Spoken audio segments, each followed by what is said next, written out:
और बिच्चो माने भृत्य नौकर। जो स्वामी भक्ति से रहित है ऐसी सती और ऐसा भृत्य। जिन समय भत्य हीण, जिन माने जिनेन्द्र देव, समय माने शास्त्र जिनागम, और भक्ति हीण देव और शास्त्र की भक्ति से रहित कौन? जरणों जैन। गुरु भक्तिहीन शिष्यो और गुरु भक्ति से रहित शिष्य, ये नियदम नियम से दुर्गति के मग्गाण लगो, मार्ग में लगे हुए होते हैं। समझ में आया?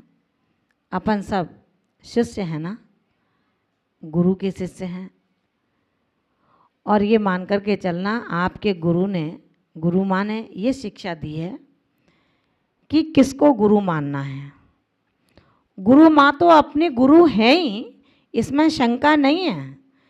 लेकिन दुनिया के जितने गुरु हैं वो भी अपने अत्यंत पूज्य हैं, अपने लिए वंदना और स्तुति के योग्य हैं। उनका स्तवन, उनकी स्तुति हमारे लिए परम षट आवश्यकों में एक आवश्यक है।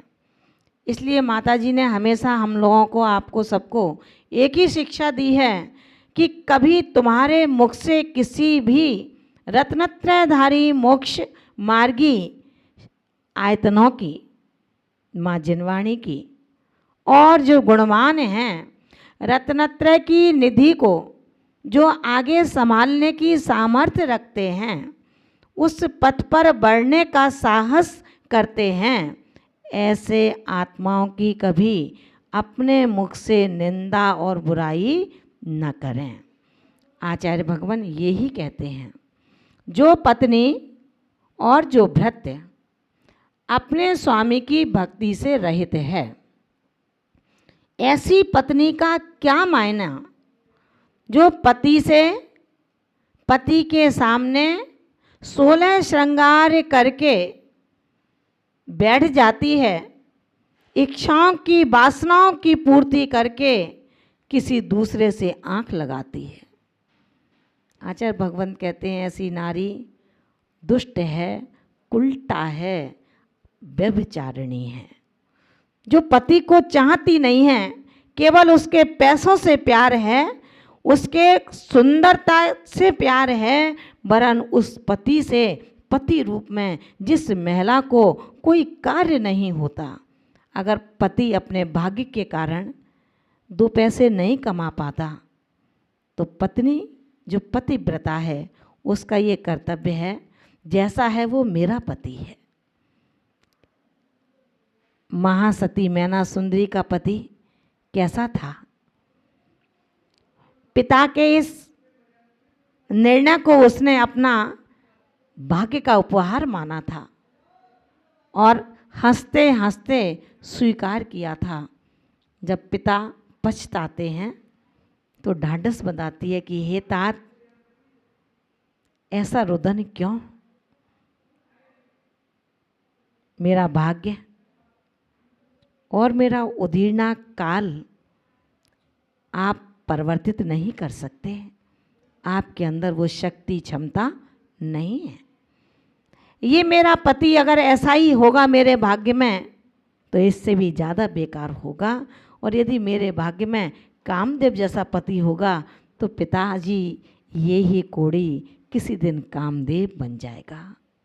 इतनी श्रद्धा जिसको अपने भाग्य पर, अपने पौरुषत्व पर हुआ करती है, केवल बातों से हल्ला करना, बड़ी बड़ी बातें करना, शरीर की रूपता को देखकर इटलाना, ये गोरा रंग तुझे तेरे परिणामों को गोरा नहीं कर सकता। शुक्ल देही परिणामों को शुक्ल बना लेगा, तो वो दिन दूर नहीं है जब वो शुक्ल लेशा में शुक्ल ध्यान की वेदी पर बैठ सकता है। लेकिन शुक्ल देही कृष्ण परिणामों को रखेगा, तो वो कृष्ण लेशा का अधिकारी बनता है, जो दुष्ट होता है, मनमानी करता है, चंट होता है, बैर को छोड़ने वाला नहीं होता, ऐसा वो कृष्ण लेस्या परिणामी जो पति की भक्ति से रहित, ऐसी नारी।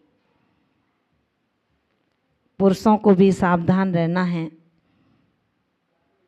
कहा गया है, भोजन करना माँ से चाहे जहर हो, सम्मत लेना भाई की चाहे बैर हो। पत्नी लेना पतिव्रता चाहे बेनूर हो, सुंदर नहीं हो। आज के बच्चे सुंदरता के पीछे लगते हैं, सुंदर चाहिए, मेरी जैसी चाहिए। अरे जिस पत्नी के अंदर सुंदरता होगी तो चारित्र में कहीं ना कहीं दुष्चरित्रता होगी। हम क्यों ध्यान नहीं रखते? क्योंकि हमने कभी तीर्थंकर की वाणी को पढ़ने का मन ही नहीं बनाया। धर्म को तो हम उपहास की चीज़ समझते हैं। ये धर्म अत्यंत कार्यकारी है। हमारे साथ ये धर्म रहेगा।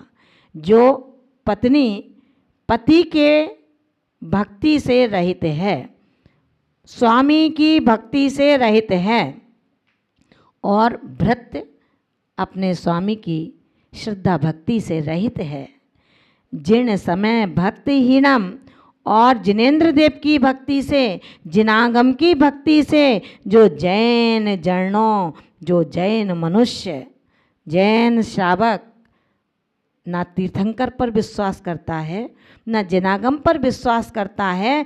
जो शास्त्रों में लाइन लिखी है उसका अर्थ अपने मन से ना लगाओ, उसका अर्थ जिनागम से ही लगाओ। आखिर ऐसा क्यों कहा गया? किसी आगम के अंदर पाप का पोषण नहीं होता, किसी आगम के अंदर जीव हिंसा का उपदेश नहीं देते। तीर्थंकरों ने अगर इतना ही हल्का भाषण करना था तो शायद वो दीक्षा के बाद मौन नहीं होते। ज्ञान की परिपूर्णता के बाद उन्होंने दिव्य ध्वनि के माध्यम से अपनी वाणी का प्रसारण किया। ऐसे वो केवल ज्ञान के धारी महामना तीर्थंकर, जिनके लिए एक दोष उनके चरणों में फटक नहीं सकता है। सर्व गुण संपन्ना वो आत्मा, समस्त पापों से रहित, जो मात्र उन भव्य प्राणियों के लिए देशना देती है जो मिथ्यात्व में पगे हैं, जिनको ध्यान नहीं है कि मिथ्यात्व से मैं सम्यक्त पने को कैसे प्राप्त हो सकूं, इसलिए देशना दी। हठी लोगों के लिए देशना नहीं है, जड़मतियों के लिए देशना नहीं है, जबरदस्ती नहीं डाला जा रहा। तेरी भव्यता जग रही हो, तुझे पापों से डर हो, सूकर कुकर नहीं बनना चाहता, भटकना नहीं चाहता, चाहता है मैं भी अपने तीर्थंकर महावीर जैसे साम्राज्य का अधिपति बनूं। उसके लिए आचार्य भगवान ने कहा कि जो समय को नहीं जानेगा, समय यानी यहाँ जिनागम से मतलब है, वैसे समय के एकार्थवाची तमाम व्यवस्थाएं अर्थ हैं। यहाँ समय का तात्पर्य जो जिन समय भक्तहीन जर्णों, जो जिनेन्द्र प्रभु अरहंत की श्रद्धा से, भक्ति से और जिनागम की श्रद्धा भक्ति से रहित है, ऐसा जैन श्रावक और गुरु भक्तिहीन शिष्यों, और गुरु की भक्ति से हीन शिष्य। शिष्य को क्यों कहा? भक्त का नाम नहीं लिया यहाँ पर।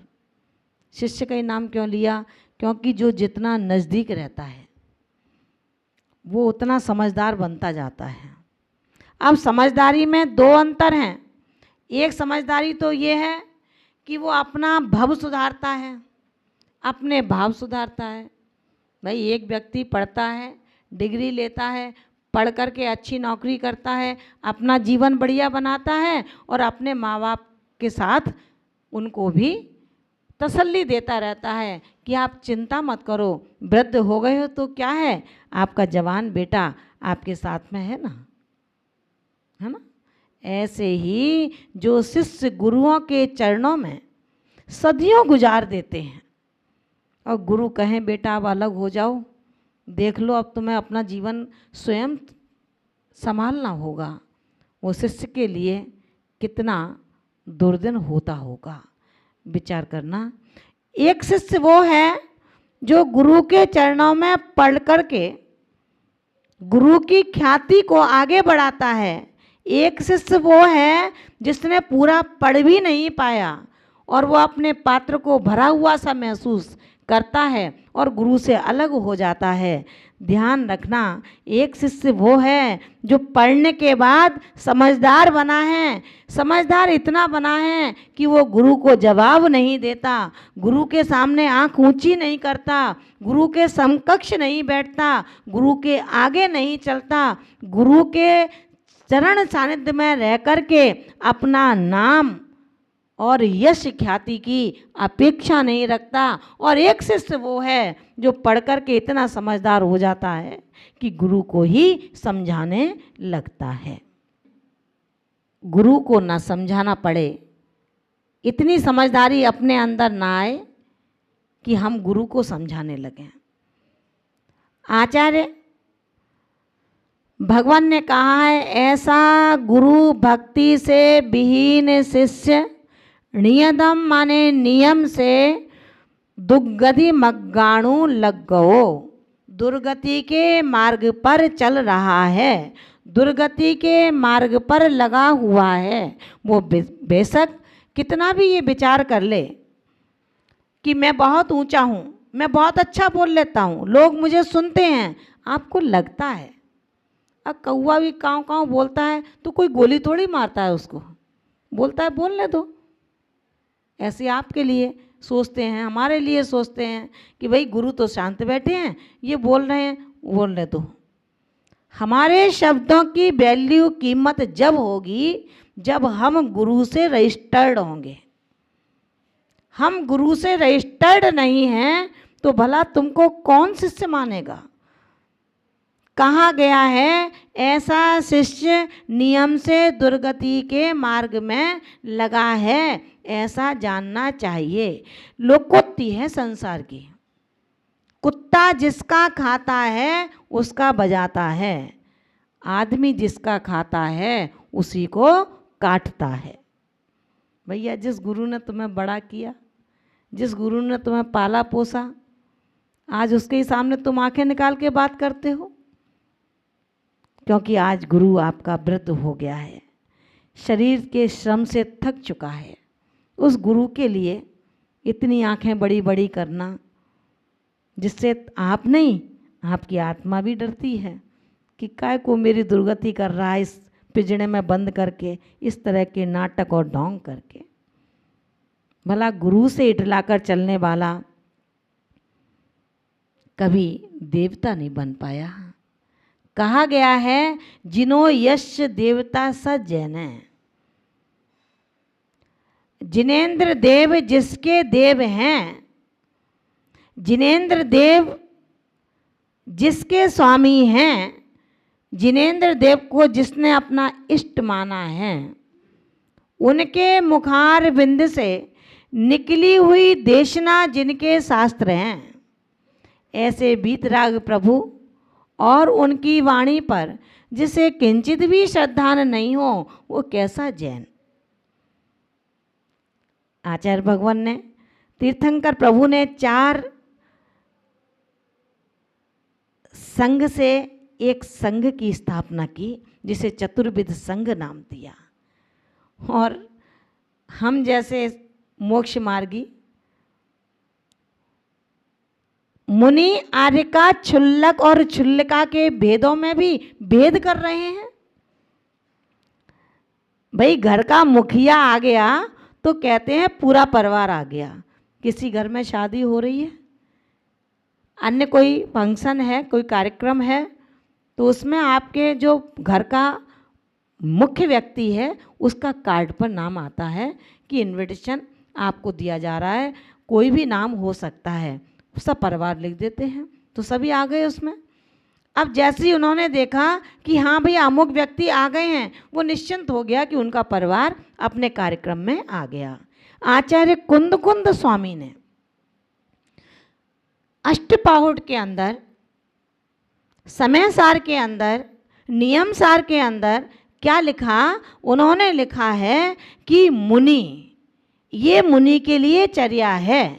ब्रह्मचर्य व्रत का पालन करने वाला मुनि, मुनि का तात्पर्य वो अपनी नारियों से रक्षा कर ले, और नारी जो आर्यिका है उसका कोई मतलब नहीं है, वो रक्षा नहीं करेगी ब्रह्मचर्य की पुरुषों से। जैसे पुरुष के लिए बड़ी, समवय और छोटी वाली उम्र की नारी पत्नी, माँ और बहन के दर्जे में आ रही है, ऐसे ही नारी के लिए पुरुषों की स्थिति जाननी चाहिए।